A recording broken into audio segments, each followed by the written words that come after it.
Hey everyone, JamieStarr here for the New World News Network. On this episode, we're going to cover an article, which I have a handful I'm going to do right now, from one of my favorite outlets lately, Heat Street. Fat activists say stigma against unhealthy living is racist.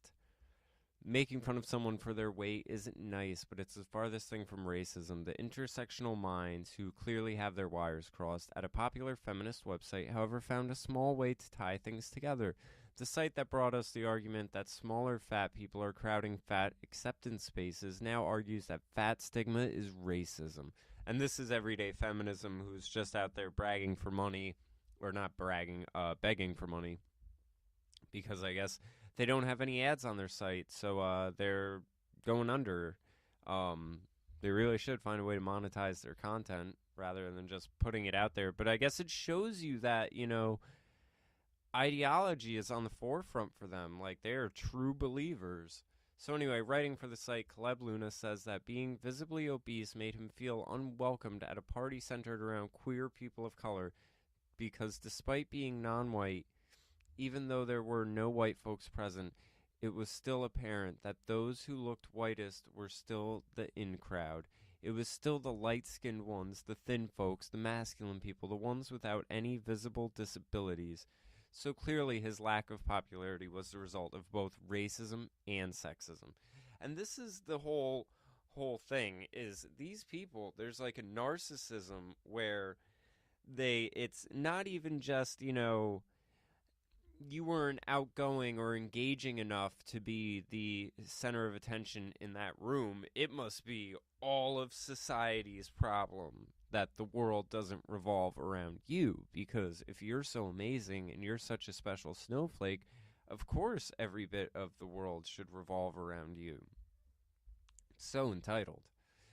Luna goes on to state that the negative experience opened his eyes to white supremacy and how it manifests in subtle ways in activist spaces, and accuses his fellow social justice warriors of perpetuating white supremacy by ignoring fatter, presumably more annoying people like him in their safe spaces.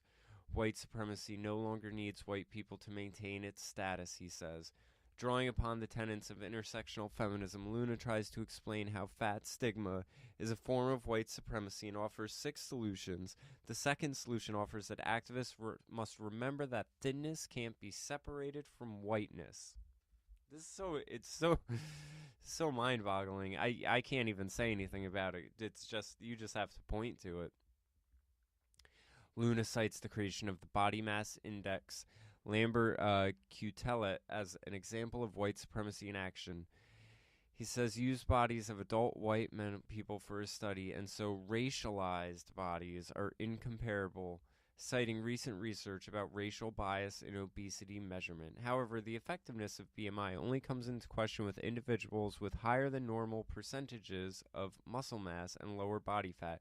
It says nothing of obese individuals like Luna who are hundreds of pounds overweight, who would be regarded as morbidly obese regardless of the BMI statistical flaw. By recognizing the white origins of the worshipping of thinness, we can begin to think about where exactly our personal and cultural distaste for fatness comes from. Perhaps, contrary to Luna's, society does not worship thinness, but rather celebrates fitness. Unquestionably, obesity poses significant health risks, much like cigarette smoking and alcohol consumption. Luna says there's nothing wrong with being unhealthy and argues that the concept of disability is steeped in westernized concepts of impairment and that the folks of color have always taken care of their disabled.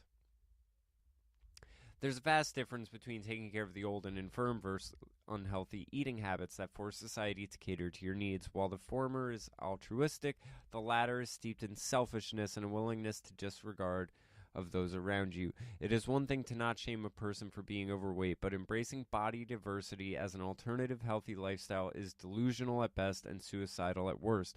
Beyond that, race has next to nothing to do with an opposition to unhealthy eating habits, and trying to shame people as racist for promoting a healthier lifestyle is beyond the pale.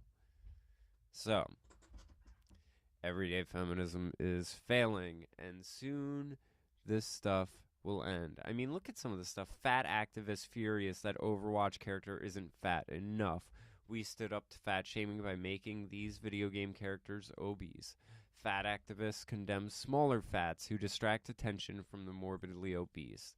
I mean, this is insane that this is the level it's at, but that's what happens with these things. It's like a snowball effect.